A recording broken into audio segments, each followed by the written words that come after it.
Somewhere in what is today Mexico, about 9,000 years ago, a group of people domesticated a local plant, possibly in the highlands, possibly elsewhere, but then shortly thereafter spread to the highlands, and that plant had little starchy seed pods that humans could eat. Some research has suggested that this happened many times throughout the region. This little plant, which is today called maize, was obviously awesome enough that a bunch of different groups of humans realized it might be beneficial to plant more of it near their settlements, rather than relying on naturally occurring plants to sustain them. And then, over time, they took good care of these plants and bred them for larger, sweeter, more nutrition-rich seed pods, alongside other changes that were beneficial for those wishing to continue using them as a food source. More recent research, and this seems to be the dominant theory at the moment, suggests that this cultivation happened in one area and then spread outward from that area, which makes sense as the trade networks through this region have always been pretty solid, and the locals are renowned, even way back then, for their agricultural capabilities, building sophisticated irrigation infrastructure, even in terrain that seems unlikely to be able to sustain such things. Whatever the specifics, archaeological evidence shows that maize, which is more commonly called corn in English-speaking parts of the world, was cultivated and nudged into a boggling array of shapes and sizes and colors and types, and became what's called a staple food, basically a food that serves as the foundation for a group of people's diet throughout the Americas.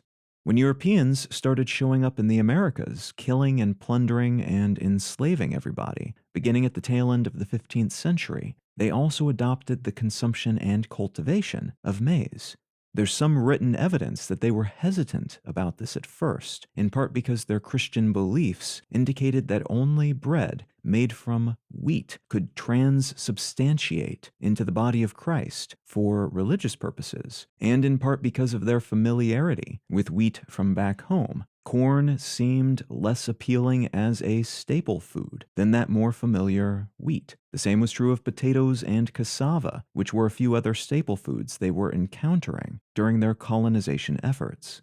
But despite their hesitancy, we know they grew corn to feed themselves as they spread around the Americas and neighboring regions, and we know they shipped corn back home to be grown and traded, which is what made maize go international for, as far as we know at least, the first time, at least on the scale where it would be something other than a strange exotic curiosity. The wheat that Europeans loved so much was initially cultivated, as far as we can tell at least, a few thousand years before corn in the Fertile Crescent region that makes up the land bridge between Africa and Eurasia. So, roughly, contemporary Libya and Egypt, up to Turkey and over to Iraq, with Israel and Lebanon and Syria and Jordan, among others in between. That's the region we're talking about here. And at this point in history, around 9600 BC, this portion of what is today often called the Middle East was just a really great place to be if you were human, in terms of the plants and animals available to hunt and forage, and in terms of the climate and soil, which was just really wonderful, especially compared to other surrounding regions where humans had expanded by this point. It was especially great for plucking some of these local plants, replanting them near their settlements, and slowly but surely whittling away the inconvenient bits and replacing them with more beneficial traits, like bigger, more nutritious, easier to harvest seed kernels.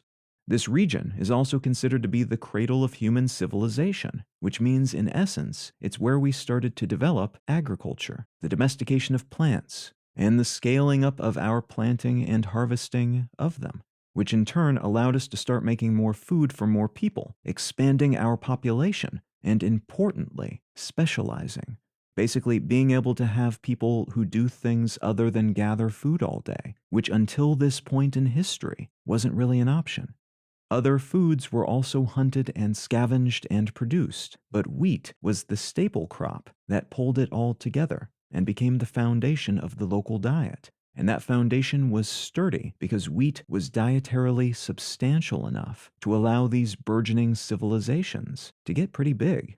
We eventually saw those massive and wealthy and powerful European colonial powers come of age just to the west of here, using the same basic civilizational building blocks to get where they got. But earlier on, this region hosted the Mesopotamian, Sumerian, Assyrian, and Babylonian cultures, which were followed by the Greeks, and pharaonic ancient Egyptian cultures, the cultures of ancient India, and further east, ancient China.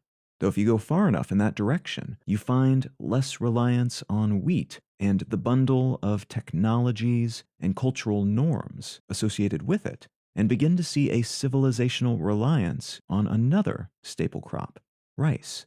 Fundamentally, then, human culture and civilization around the world has always, post agriculture at least, been predicated on staple crops. And as those crops have spread, so have aspects of the culture from which they originated. But this spread has also resulted in a remixing and revising of these crops, and the tangle and swirl of technology and folkways and traditions associated with them. What I'd like to talk about today is staple foods in a globalized world, and how a shortage of two such foods, wheat and corn, may ripple across the global economy over the next few years.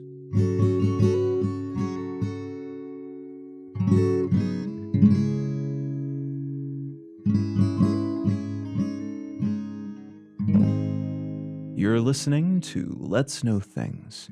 I'm Colin Wright. Let's Know Things is an independent, listener-supported show. If you're finding some value in what I'm doing here, consider becoming a supporter.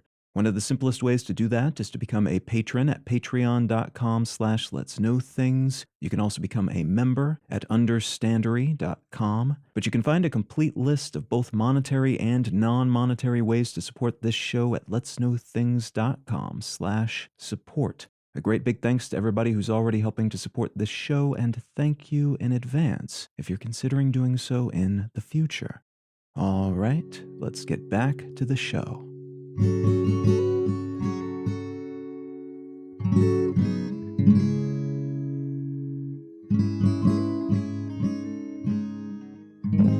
The article I'd like to start with today comes from the Associated Press, and it's entitled, "Russian War in World's Breadbasket Threatens Food Supply." The term breadbasket is typically applied to regions that are especially productive for agricultural purposes because of their soil, their climate, or some other variable that has lent them superpowers when it comes to producing staple crops, especially wheat, but also other grains. Though generally this kind of region is called a rice bowl instead of a breadbasket when the local staple crop is rice. And occasionally, marketers wanting to fluff up the reputation of a region's agricultural industry will riff on this concept, calling their area the salad bowl or something similar, though in many of those latter cases it is mostly marketing, despite the areas probably being at least okay for whatever it is they're producing. This piece is about a region generally considered to be a global breadbasket. So rather than serving as the source of a great deal of staple foods for a region, as is the case with most breadbaskets or rice bowls around the world, the Black Sea region of Ukraine is considered to be vital to the dietary well-being of huge portions of the planet, especially for folks living in Europe, Asia, and Africa. The ongoing, as of the day I'm recording this at least, conflict in Ukraine, which was sparked by an unprovoked invasion by Russia, seemingly intended to decapitate Ukrainian leadership and bring the country back into Russia's political, military, and economic sphere of influence, as was the case under the Russian precursor nation, the Soviet Union. This ongoing conflict has led to a severe diminishment of production within Ukraine, as one would expect in a country that is being bombarded by artillery and aircraft and invaded by something like 200,000 troops. As a consequence of this invasion, Russia is now finding itself on the pointy end of a slew of severe economic sanctions leveled by the European Union, United Kingdom, and United States, among other nations, which in aggregate account for a whole lot of the world's total economic activity. So these sanctions, although not at all the same thing as sending in troops and military hardware to defend Ukraine against this incursion, are meant to do a lot of damage to Russia in order to get them to pull back. Maybe to get the local wealthy and powerful elite, called the oligarchs, to turn on Russian President Putin, and if nothing else to disincentivize other nations that might have designs on their neighbors, like China toward Taiwan, which it considers to be a breakaway region of its own territory. So this is meant to show them what they might expect if they decide to turn a cold standoff into an actual shooting conflict, beyond mere military support. Those sanctions, though, are in some ways making the larger global economic consequences of this conflict all the more stark and impactful. Because although Ukraine contains a global breadbasket region, so does Russia, and between them, they supply 25.4% of the world's total wheat exports, which in practice means nations that import wheat, which is a lot of them, get about a quarter of that wheat from these two countries. This is especially horrible news for countries like Egypt, which are highly reliant on shipments of wheat from these two countries. Egyptians have a type of flatbread made from wheat as a foundational element of their diet. It's so foundational, in fact, that the government subsidizes its production and sale so their citizens can always have it, and plenty of it, at a very low cost. The Egyptian government had already announced before the invasion that they would need to raise the price of this flatbread to account for increased wheat prices that had climbed 80% between April 2020 and December 2021, due in large part to supply chain issues and prolonged drought in breadbasket regions, including Russia and Ukraine. More recent word is that the Egyptian government is now concerned about civil unrest because the country has a history of such unrest occurring in the wake of economic issues punctuated by unaffordable food prices. In particular, price upticks on this staple dish, the local flatbread that people expect to be incredibly cheap, but which is set to increase in price even further in the near future. Other North African and Middle Eastern countries are preparing for similar issues. Yemen imports essentially all of its wheat, and about a third of those imports come from Ukraine and Russia. About half of its citizens' daily caloric intake is from wheat-based bread, and as the country is embroiled in a long-running war, which started back in 2014, keeping people fed remains a persistent issue that could get worse as supplies dry up and prices rise because of that finitude. About 8 million children are reportedly already on the brink of famine in Yemen, and to lose access to a staple food like wheat could push some of those people and entire regions over the edge. In Tunisia, the government is being careful not to say anything about widely reported upon flour shortages, but rationing has already begun at street level, and bakery owners are reporting that reimbursements from the government, which they typically receive after reporting their flour purchases, haven't been forthcoming for nearly a year. In the US, this existing shortage and price inflation is being seen as a food security issue, not just a humanitarian one.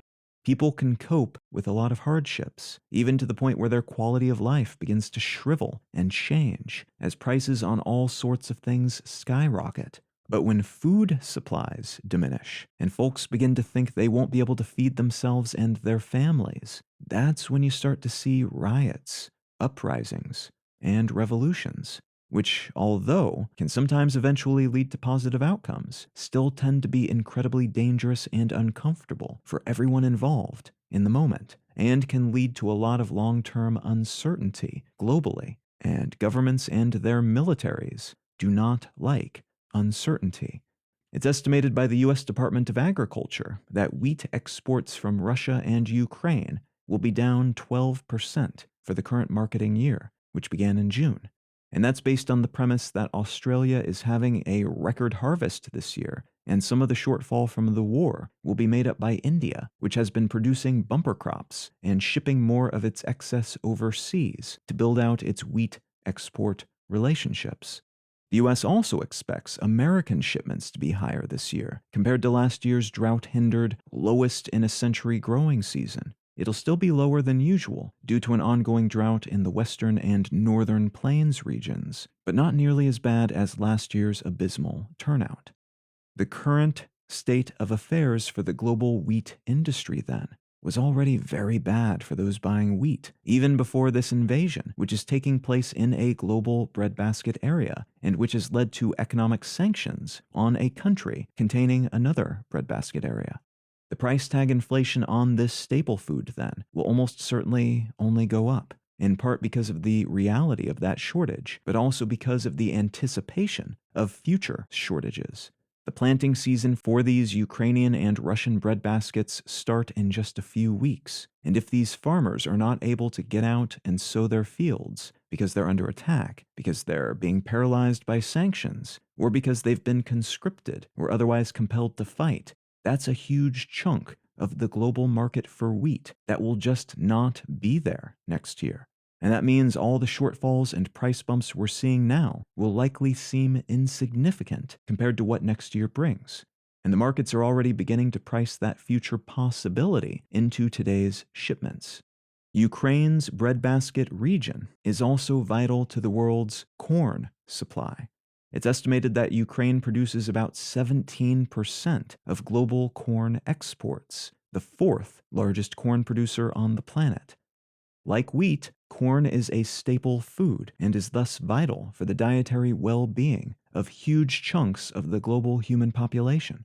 Japan, Mexico, and China, followed by South Korea, Egypt, and Spain, are the world's largest corn importers. So while corn is dietarily important, corn exports are not considered to be as foundational to regional stability as wheat. It's mostly medium wealthy and very wealthy countries importing this staple, compared to primarily lower income countries importing wheat. That said, corn is more fundamental to more industries than wheat, finding its way into everything from cooking oils to animal feed to industrial products like soap, polishes, batteries, and dyes, to fuel for cars. The ethanol that's either used straight or added to other gasoline types is made from corn. And it's honestly difficult to find a processed food that doesn't use some kind of corn-derived product, especially corn syrup, which is in pretty much everything you might buy pre-packaged at the grocery store or at a fast food joint.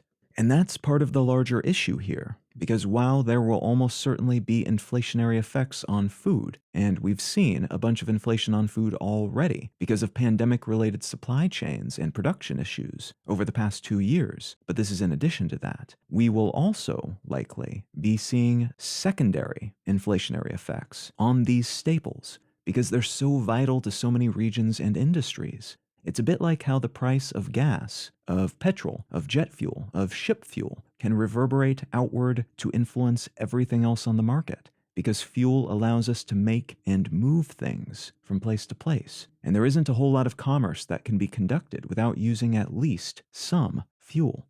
Consequently, as fuel prices go up, so do the prices of most other things. And as those other things see their prices go up, the secondary products and services that rely on those things also experience price inflation. If you're buying disposable cups and napkins for your restaurant, as the prices on these fundamentals go up, because the prices on the things that are used to make them went up, the prices on the food you serve will also probably have to go up to account for that additional expense.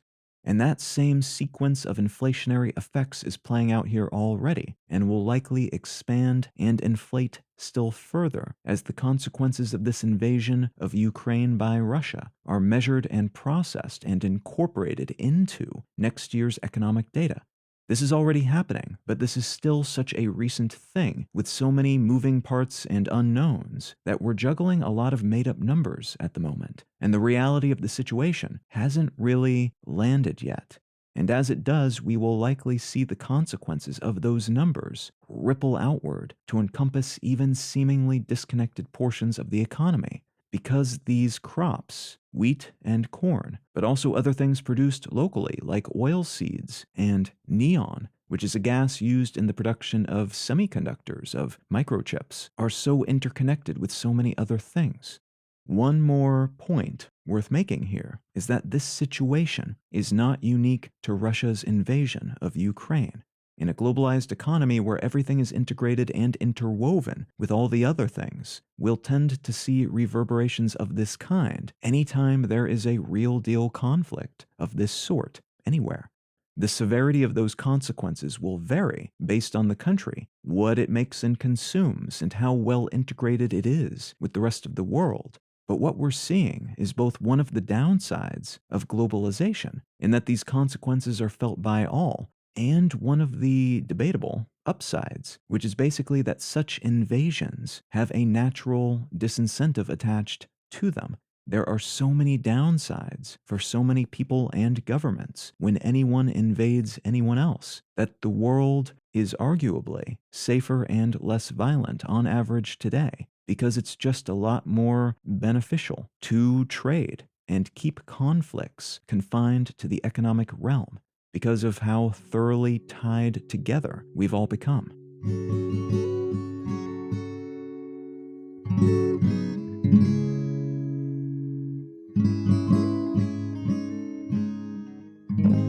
If you're enjoying Let's Know Things, consider becoming a supporter. One of the simplest ways to do that is to become a patron at patreon.com/letsknowthings, but you can also support this and all of my work at understandary.com. Also quite helpful is leaving a quick review wherever you get your podcasts, sharing the show with a friend who you think might enjoy it, and or posting your favorite episode on social media. A great big thanks to everybody who's already helping support this show, and thank you in advance if you're considering doing so in the future.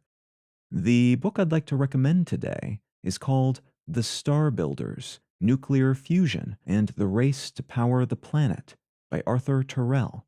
Nuclear fusion is a source of immense optimism for me personally, and that's partially just the concept itself has always seemed like a very good idea to me, but also because of where we are at now with the state-of-the-art technology that's being utilized and the timeline that, if everything goes well with the way things are developing, is looking pretty good for humanity and our, hopefully, near future ability to produce a theoretically infinite amount of energy with very few negative side effects and nothing at the scale of the side effects we have today for our major sources of power.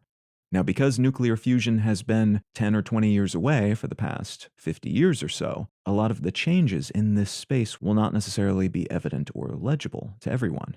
And that's part of why this book is such a good resource for that. It goes through what's been happening in this space and touches on a lot of the variables, the things that have changed over the past 20 years or so in particular, that are causing people to be optimistic about it again. And I should note there's actually been a whole lot that has happened since this book came out. It seems like every other week that we're seeing new milestones in this space. But if you want to build out a baseline of knowledge about this subject to start out with and know a bit about the earlier and more recent history of the space and the technology, this is a really great place to start. Now, if any of that sounds interesting to you, consider picking up a copy of The Star Builders by Arthur Terrell. You can find out more about me and my work at Colin.io. You can find the show notes and transcript for this episode and every episode of the podcast at letsknowthings.com. You can find a collection of my other projects, including my other podcasts, at understandary.com, and feel free to reach out and say howdy on social media. I'm Colin Wright on Facebook and at Colin is my name on most of the other ones. Thank you so very much for listening. I'm Colin Wright, and I'll talk to you again next week.